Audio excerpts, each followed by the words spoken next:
Lou and I, we go back probably 30 years ago when I was born. He was a neighbor of mine when I was growing up, and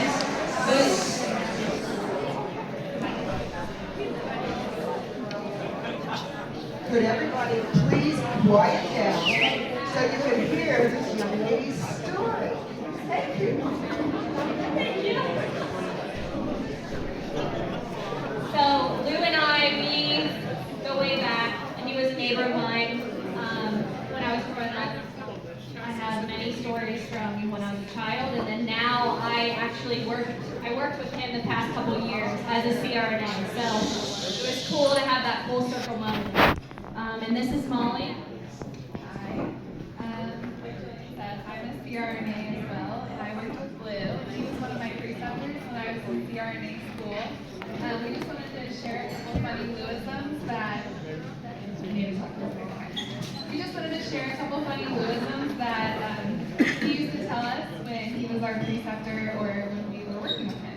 So the first time that I ever met Lou, he said to me, if I teach you anything, just remember, you can afford one divorce, but you can't afford two.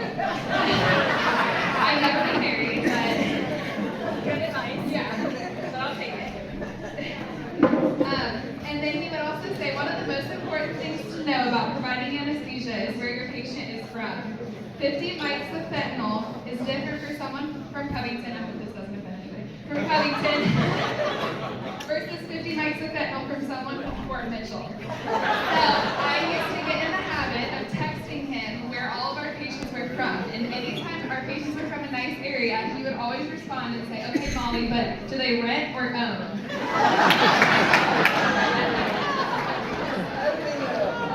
Only Lou.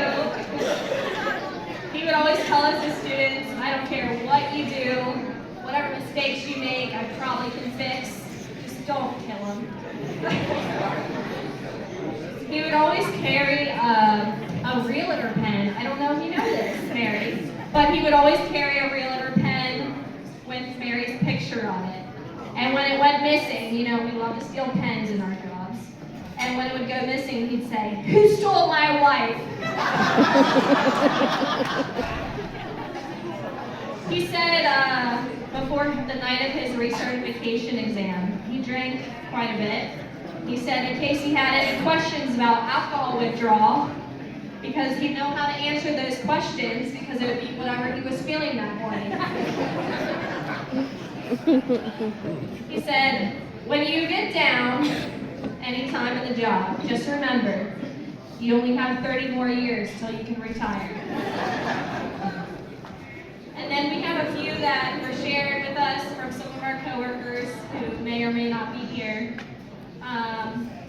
He said to two of our coworkers who have also been working kind of as long as Lou has, whenever Kurt, Dan, and Lou were working together, Lou would always make it a point to say, fellas, I sure hope they got the AEDs charged up for today for us old guys.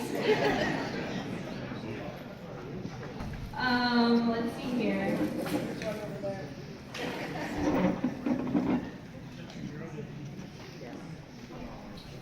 One of our students said that he told her that he had just gotten back from vacation one day, and he said, it's only 8 o'clock in the morning, but I need a drink, you probably need a drink, but more importantly, the patient needs a drink.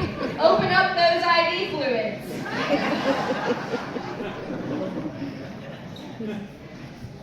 When he had some symptoms before when he went in the ER one of his final weeks with us. He had some facial drooping, and of course he had to make a joke about it, and he told Mary and I, he said, guys, I had some facial drooping, but so what? I haven't got my facelift yet. Yeah, Lou had so many funny sayings. He always met life with humor and shared it with all of us. So I hope you can take all of those forward with us and cherish his memories. And this is Steve from the VA.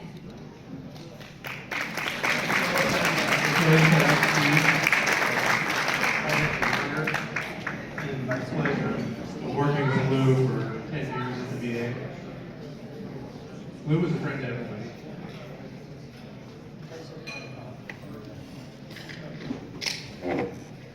Where do I start? I got Louisms to share, but there's more of a non-Louism to share.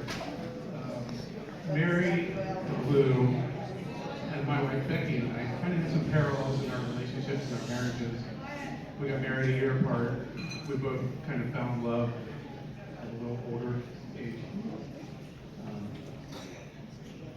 And I'm going to say a few curse words for all the children, so cover your ears. They're not here. But one night in our kitchen, Lou and Mary and I, and Becky and I were there, and Lou had finished off a little bit of bourbon. And we were bantering, and Becky's daughter, my stepdaughter Savannah, had got a phone out to video this, so there's video evidence of it. But Lou, slurring, said, "Holy goddamn shit. How did we get so lucky to find these two beautiful Coleraine girls?" Coleraine High School. That's what the person.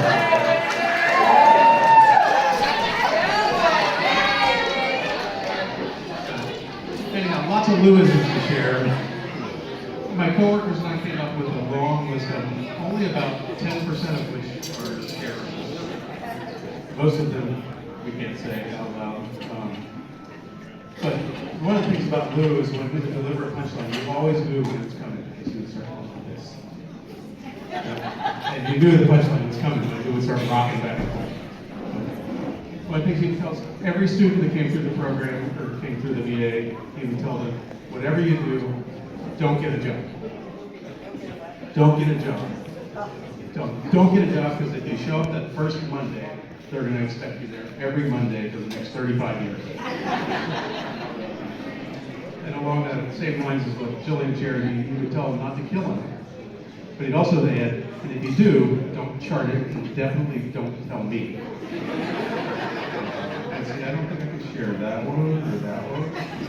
In reference to CRNAs practicing prior to anesthesiologist presence, at least at the VA, he would say that before the anesthesiologist got here, we were stacking them up like cordwood. And if you don't do what we do, you probably don't understand it. And he would refer to our old chief CRNA, she's not here today. Every now and then he would just say, "She's single, you know?" Kind of inside joke. Yeah. And every now and then, this is my favorite one, this is the last one I got to share, Lou would say, in front of a mixed crowd of people, he'd say, "You know, I got a date with a 12-year-old. He was referring to bourbon. Usually well as well. We're all going to miss Lou. Lou was a great co-worker, a great person. Like I said, he was a friend to everybody. Everybody loved Lou. He had the driest, most fun sense of humor. He'd make fun of himself. He'd make fun of everybody else, but usually in a very nice way. Honestly, he could pick on you without making you feel bad. Lou, we love you. We miss you.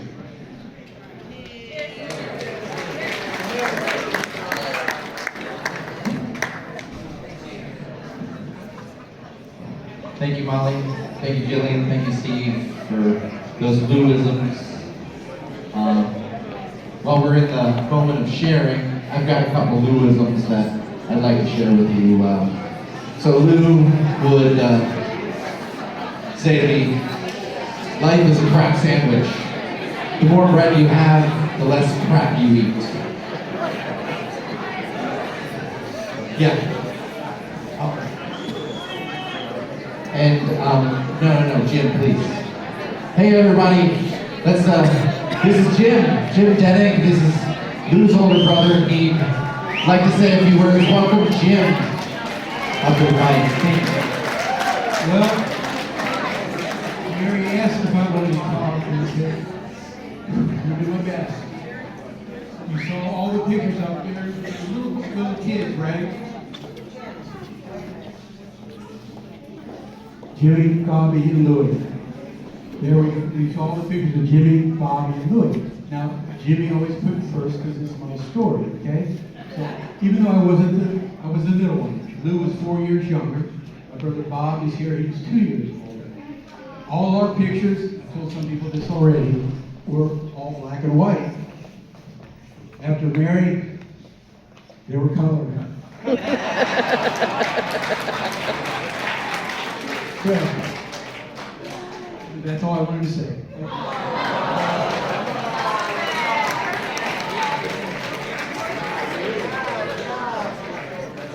Hello, I'm David Kissel. I'm Lou's first cousin.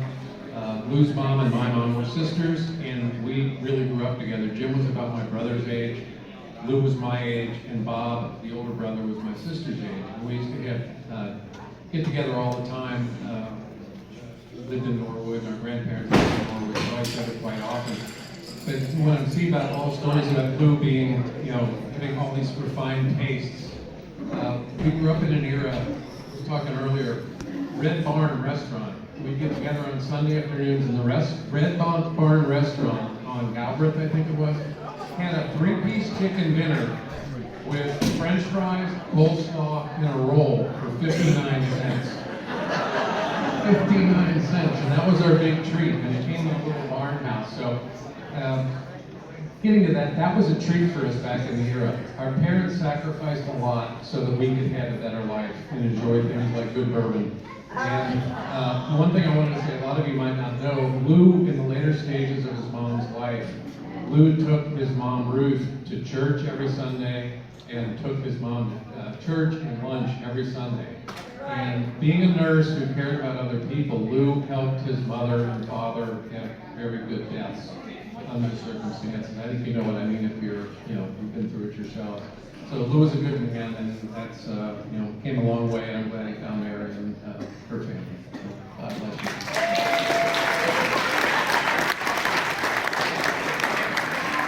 Thank you, David.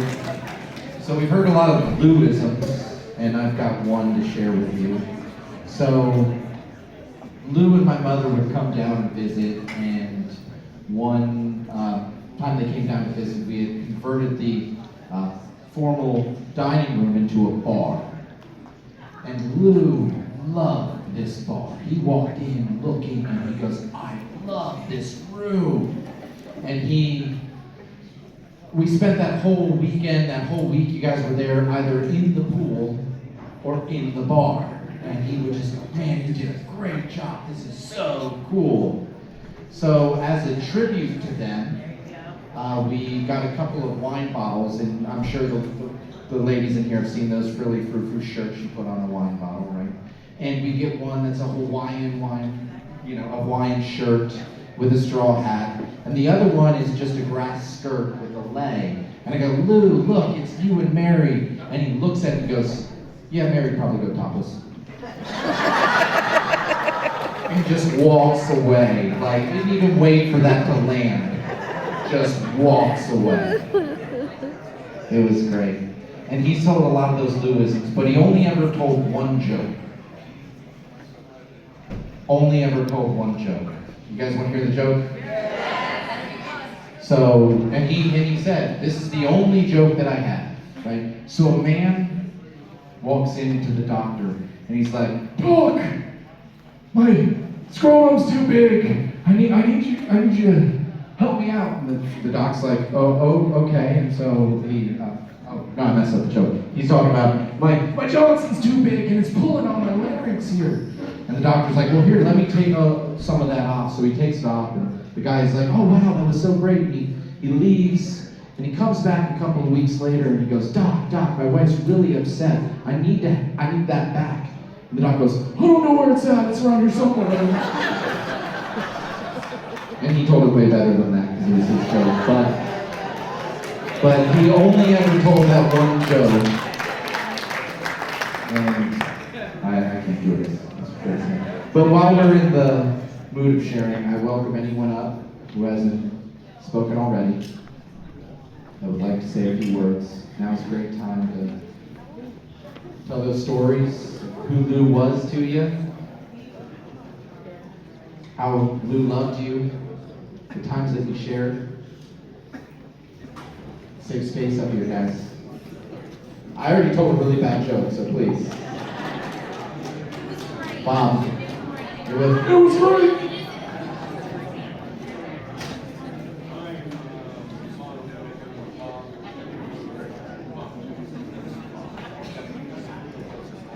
Okay. And actually, Bob isn't my name. It's Bobby. Oh, Bobby. Bobby. Okay. And there isn't a whole lot to add, you know, from what I know of Lou to this gathering and what my cousins John and David did to help out during a really hard time. Lou and I were a few years apart, and I was away at college, you know, when he was in high school and stuff. He was such an easy guy to know. He was just, and that's obvious. That's obvious in the turnout that we can see. And it was a surprise. It was a shame. You know, I think sometimes they got the wrong guy. But there were always the three of us. It was Bob, Jim, and Lou, and so Bob, Jim, and Lou. I get that wrong. And it always will be. So anyway.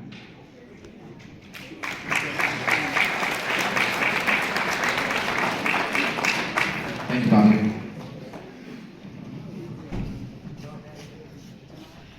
So, anyone else? John. Hey, John. Loving that shirt. This is John, everybody. Hi, I'm John Kissel, the first cousin, and first of all, almost unbelievable how well Eric's done today.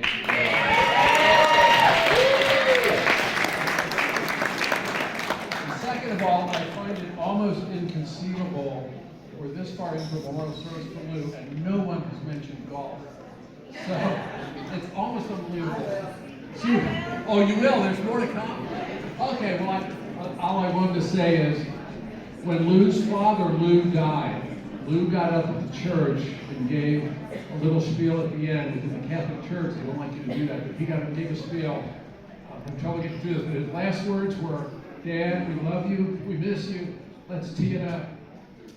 And for Lou now, we love you, we miss you. I'll bet he and St. Peter are teeing it up right now.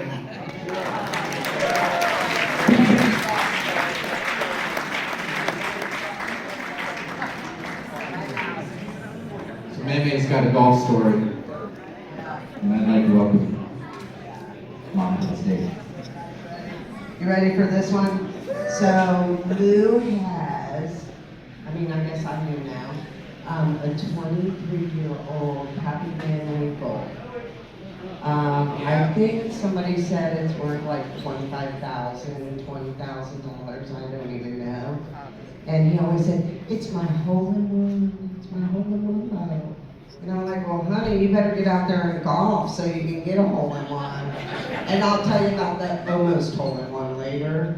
You know, it's a little perverted. So later I'll tell you that. So I'm like, he kept saying, I'm like, we better get out there and practice and get that hole-in-one so we can drink it. And he was like, oh no, he wasn't golfing much. And so then I was like, after he passed, I was like, what am I gonna do with this? You know, like he gave his body to science, UC. And I kept saying, like, after he had all the brain surgery and stuff, I was like, and he was not even with us at that point. I'm like, don't you love your big, beautiful brain? And he had a big, beautiful brain. And so he goes to UC, he's going to UC, and I'm like, what am I going to do with my 23-year-old pappies? you know, and somebody's like, you should sell it. I'm like, and I'm like, you know what we're gonna do? After they cremate him, because he could be at UC from 1 to 4 years.